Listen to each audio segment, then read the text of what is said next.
Buenas tardes y bienvenidos a una nueva teleconferencia Invertir Online. Estamos como todas las tardes de miércoles transmitiendo desde nuestras oficinas. Y bueno, hoy tenemos un invitado muy especial. Ahora lo vas a presentar, José. Sí, sí, Luis sí. Palma Cané. Así que, bueno, para hablar de varios temas. Va a estar, sí, va a estar bueno. Vas a ir por videoconferencia. Pero bueno, vamos al sorteo, ¿querés? Y Vamos al después vamos sorteo antes de comenzar. a la presentación, sí. Como saben, el sorteo del libro Más allá del plazo fijo, un libro que les enseña a invertir en bonos, ¿sí? En todo lo que es renta fija, en letras también. Bueno, el ganador de esta semana es Gustavo Javier Vázquez, así que felicitaciones. Vamos a estar llamándote para acordar la entrega del libro. Y recuerden que pueden participar todas las semanas inscribiéndose en nuestro sitio www.invertironline.com/sorteo. Muy bien.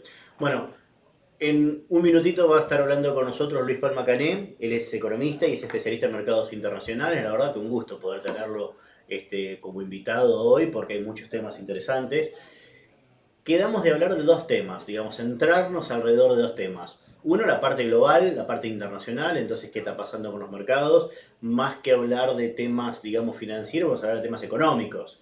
¿Qué pasa con los fundamentos? ¿Qué pasa con las condiciones económicas del globo como para poder recuperarse de esta crisis? ¿Y qué puede llegar a pasar con esta crisis? ¿Qué alcance puede llegar a tener? Y después vamos a pasar un poco a la parte local, ¿no? Particularmente en este momento en que Argentina está negociando la deuda, cómo impacta la situación global, pero aparte cuáles son los problemas propios, domésticos, que vamos a tener que sortear a la hora de esta negociación que ya está ocurriendo y que, bueno, esperemos que pronto se cierre. Así que bueno, ahora nos sumamos con Luis.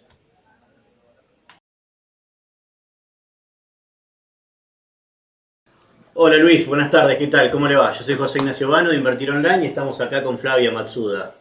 Bueno, bienvenido. ¿Qué tal? Bienvenido, bienvenida. Muchas gracias por Buenas tardes, atendernos. gracias a los dos. No, un placer. Bueno, vamos derecho al grano. Entonces tenemos para charlar un poquito dos temas. ¿Qué está pasando con la crisis global y después el impacto local y sobre la negociación de la deuda? Entonces vamos a lo Perfecto. internacional. Más allá de, digamos, las exuberancias por el coronavirus y demás, ¿cómo ve usted los fundamentos macroeconómicos globales? Los programa, los Sí, fundamentos macroeconómicos globales estaban bien, yo diría, hasta el segundo semestre del año pasado, ok. y fue lo que permitió ir saliendo de la desaceleración global que ya se había dado en el primer semestre. Ajá. La pregunta es por qué, si los fundamentos económicos estaban bien, seguíamos luchando, digamos, para salir de esa desaceleración.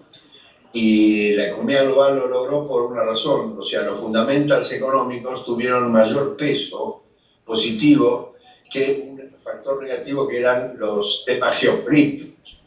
Básicamente, entre otros, el Brexit y el conflicto China y Estados Unidos. Claro.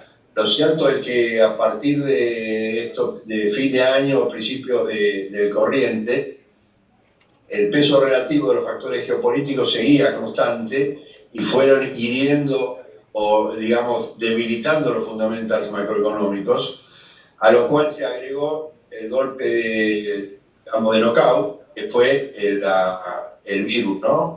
Claro. El virus, el coronavirus. Claro. Y después se agregó el tema de la guerra del petróleo en los últimos 15 días, con lo cual el escenario global, que habíamos logrado superar la desaceleración y evitar que se convirtiera en una recesión el año pasado, bueno, ahora claramente va a haber una desaceleración, se está produciendo una desaceleración, que quiere decir que la tasa de crecimiento de la economía global, que iba a ser del orden del 3,7-3,8%, ya se estima a esta altura, sin saber cuánto más va a seguir el tema del virus y el tema de la guerra del petróleo, se estima que no va a ser más del 3, más que el 3, 2,9. Ok, ok. Ahora, el tema es, digamos, si hay una vuelta, quiero decir, los fundamentos era eso antes de petróleo, coronavirus, problemas de actividad. Hay algunas industrias que están severamente golpeadas, entonces la duda es si no hubo a su vez ya un impacto sobre los fundamentos o los fundamentos permanecen ilesos, digamos, y cuando se corra este aspecto del coronavirus vamos a estar de nuevo en condiciones de crecimiento. No. Claramente los fundamentals han sido dañados por todo este proceso del coronavirus y de la guerra del petróleo, porque digamos China, donde pegó primero el virus, es la segunda economía del mundo y que produce una crisis de oferta, cosa rara, porque si normalmente las crisis son de demanda. ¿Por qué es una crisis de oferta? Porque China tuvo que cerrar el 90% de su producción manufacturera, pero hay que recordar que de ese 90% de su producción, casi la mitad se usa como insumo intermedio de las manufacturas internacionales, Estados Unidos, Francia, la Comunidad, etc. Con lo cual se produce no solo una caída en la producción de la manufactura china, sino también de la manufactura global. Claro. Y eso es por lo cual produce una crisis de oferta que se agrava con una crisis también de demanda, porque evidentemente ante la incertidumbre generada no solo por el virus, sino por el petróleo, la gente retrotrae el consumo, invierte menos y las empresas también mantienen latente sin avanzar en sus planes, ¿no? Claro. Y Luis, en este caso entonces, ¿no? Donde vemos que empieza el problema con un problema de oferta. ¿Qué impacto pueden tener las políticas de los bancos centrales? Por ejemplo, vemos, bueno, la Fed bajando la tasa a 50 puntos básicos. Ahora el mercado estima implícitamente que en la semana que viene también se va a bajar. Hay mucha probabilidad de que se vuelva a bajar las tasas 50 puntos más. El Banco de Inglaterra bajando también las tasas. ¿Qué impacto pueden tener estas medidas? Es una buena pregunta porque no hay mucha experiencia en la teoría y en la práctica de una combinación, un cóctel que yo llamo Molotov, de dos factores simultáneos, como son de nuevo el virus y el petróleo, y otra combinación que es una crisis de oferta que se traduce después, que se mantiene la crisis de oferta y genera por rebote una crisis de demanda. Entonces, ¿qué hacemos para parar esto? Bueno, la primera medida, y que tenemos que tener claro, que cuanto mayor dure la guerra del petróleo, mayor tiempo, cuanto mayor tiempo y gravedad tenga el virus, bueno, la economía va a ser más difícil que salga. ¿Qué pueden ayudar para hacer que la salida sea más rápida? Bueno, yo diría que primero, lo que es una obviedad, que el efecto virus se acorte. Estamos hablando, los infectólogos hablan de pico allá por fin de abril y después descenso. La guerra del petróleo no puede durar mucho más, pero bueno, eso es un tema que desconocemos. Entonces, volviendo a la pregunta, la política monetaria laxa, vale decir, bajar las tasas de interés e inyectar dinero en la economía, ¿tendrá resultado? Yo diría que es más bien un tema psicológico, porque si partimos que es una crisis de oferta, entonces que baje la tasa o que se inyecte dinero no va a hacer que las empresas, las manufacturas, eviten la disrupción de producción, porque ese es un tema sanitario. De todas maneras, esto puede ayudar un poco, una política monetaria laxa, a levantar un poco el consumo, lo cual paliaría la crisis de desaceleración que estamos teniendo. Pero habría que agregar también que, bueno, hoy Inglaterra bajó su tasa, evidentemente mañana el Banco Central Europeo la va a bajar. La FED es posible que otra vez vuelva a retomar el rumbo de baja de tasas que tomó en forma excepcional fuera de su programa de reuniones. Eso había pasado solamente en la crisis 2008-2009.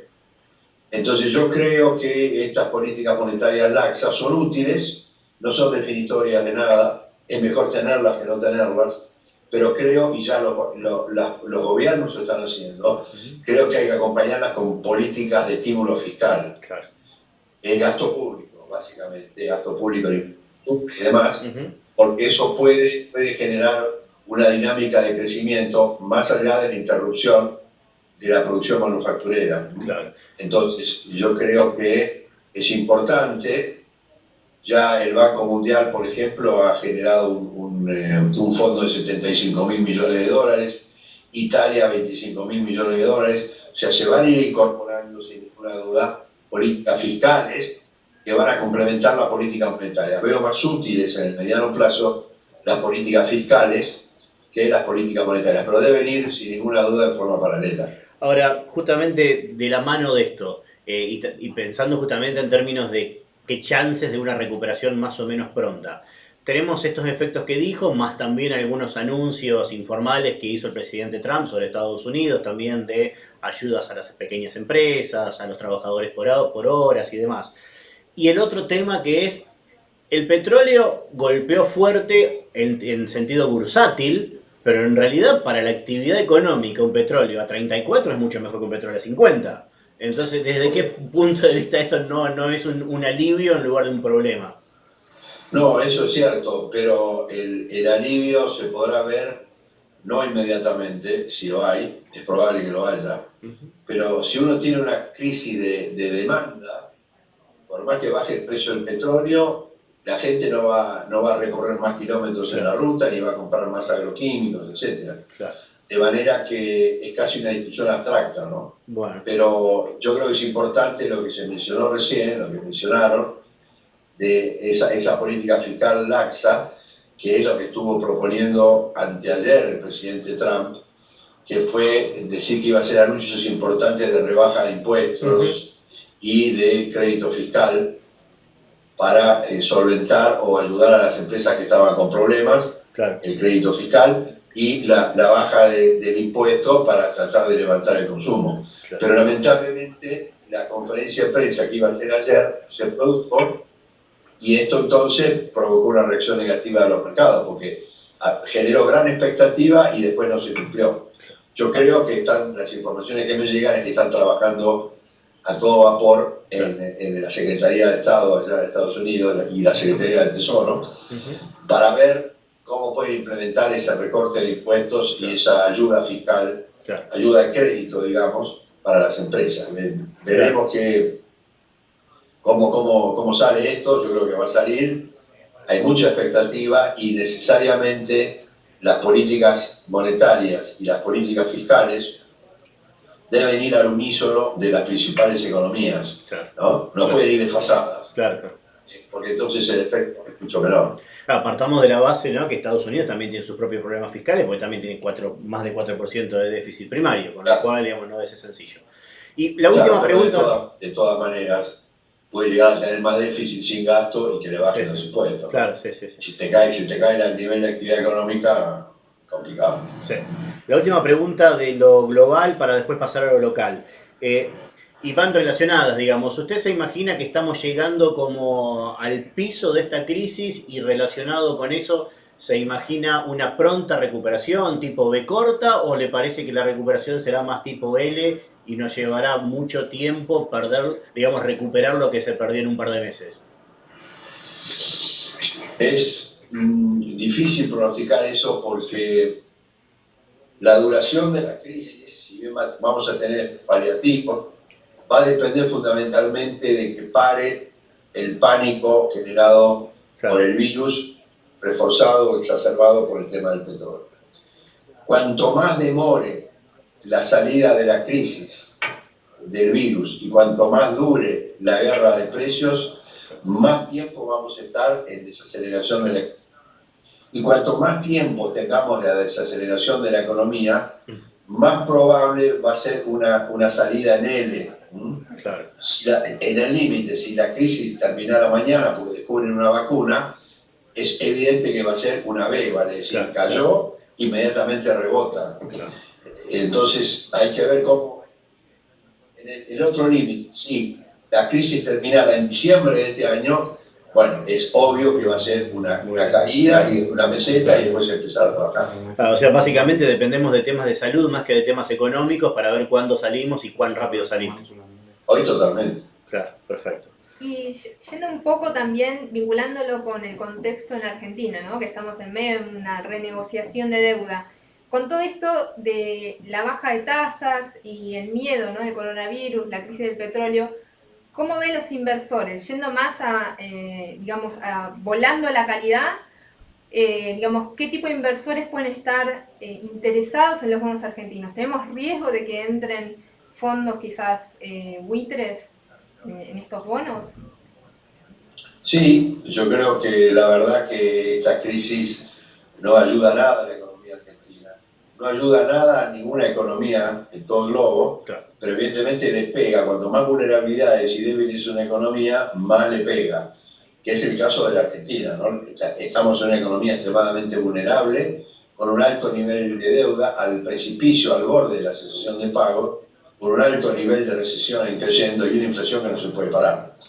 Entonces, esta crisis es evidente que la perjudica, y la perjudica por varios motivos.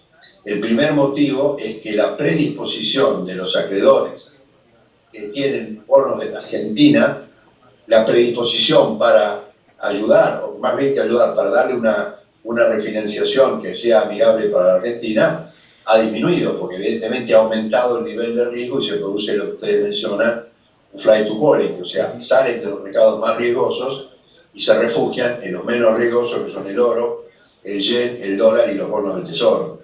De manera que repercute enormemente en la negociación que está haciendo la Argentina, repercute muy fuerte en el nivel de precio de los bonos y las acciones argentinas, porque la gente sale, digamos, los inversores que tenían una posición, evidentemente cuando aumenta su nivel de riesgo salen, venden y buscan otras posiciones. Esa es la prueba de que lo que ha subido el oro, el yen, el dólar y los bonos del tesoro desde el inicio de la crisis, digamos, ¿no? Claro. Ahora, lo que uno tiene que preguntarse es, esta baja, el riesgo país subió a 2.800, los rendimientos están entre 30 y 35% de los bonos, y yo creo que es más que claro que a estos niveles ya, porque cuando uno vende alguien está comprando, ¿no? Sí, sí. Entonces, el que está comprando es una persona o un fondo muy especulativo, y ese fondo especulativo empiezan a aparecer los fondos buitres, que son lo que último que quieren es llegar a una refinanciación amigable, porque hacen un juicio, esperan 5 o 6 años y cobran todo, como fue con los holdouts, ustedes se acuerdan. Sí, sí. Entonces es probable que esto implique, yo creo que ya están entrando fondos buitres, y esto es como es un problema al cuadrado, porque el primer problema es que salen los inversores, entre comillas, genuinos, y están entrando los fondos buitres. Los genuinos estarían dispuestos a renegociar, pero menos dispuestos ahora que antes de la crisis. Claro. Y a su vez entran fondos buitres que lo único que quieren es que no se llegue a una refinanciación. Y tenemos un problema de tiempo para negociar, porque Argentina no puede pagar los vencimientos hasta mayo llegamos con los 15.000, 16.000 millones de reserva libre. A partir de ahí, Argentina o tiene la refinanciación o entra en default, no necesariamente. Claro. Y además de estas dificultades, digamos, muchas exógenas, digamos, coronavirus y demás. Claro. ¿Cómo se imagina usted que puede llegar a salir la negociación de la deuda? ¿Y cómo se imagina que va a ser el impacto sobre la economía argentina y sobre el bolsillo de todos nosotros, digamos? Si se lograra una reestructuración en límite, Sí. que tuviera un periodo de gracia, lo mejor, ¿no? Un periodo de gracia de 3-4 años de capitales de intereses, baja de la tasa de interés, no pago ni de intereses ni de capital con un periodo de gracia, las condiciones de Argentina mejorarían muchísimo para salir de este escenario que es muy complicado. Pero el problema grave es que tenemos que acá, en la realidad, no hay un plan económico. Da toda la sensación que el gobierno va día tras día tomando medidas, y lo único que hay es, la verdad, una transferencia brutal de ingresos vía aumento de impuestos del sector privado del sector público, y cero de baja del gasto público, que es el drama que tiene Argentina hace 70 años, un exceso de gasto público. Piensen que de Kirchner para acá el gasto público aumentó 20 puntos del PBI. Sí, se duplicó. Son 80.000 millones de dólares por año que se están gastando más que hace 20 años. Y entonces, al no haber plan, lo dudo mucho que los acreedores refinancien. ¿Por qué? Porque el gobierno dice, primero refinancie y después le presentamos el plan. Pero es al revés. Sí, sí. Estamos poniendo el carro frente al caballo. Porque hemos tenido experiencia en negociaciones internacionales y sabemos que lo primero que hay que hacer es ir con un plan económico de mediano plazo y vamos a hacer esto. Para hacer esto necesitamos esta refinanciación, ¿no? Entonces es un escenario por tiempo muy exiguo para llegar, y dadas las condiciones imperantes en el mercado internacional, yo creo que hoy, comparado con lo que estaba antes de la crisis, la probabilidad de que la Argentina logre una refinanciación amigable para la Argentina es menor. Bueno, muy bien, muy interesante, ¿eh? Bueno, repito por las dudas, acabamos de hablar con Luis Palma Cané, economista y especialista en mercados internacionales. La verdad que un placer tenerlo, clarísima la exposición, esperemos que lo haya disfrutado, que lo hayan disfrutado. Así que bueno, terminamos por esta tarde Y nos volvemos a reencontrar el miércoles que viene. con otra teleconferencia. Así nos terminamos la frase. Bueno, buenas tardes a todos.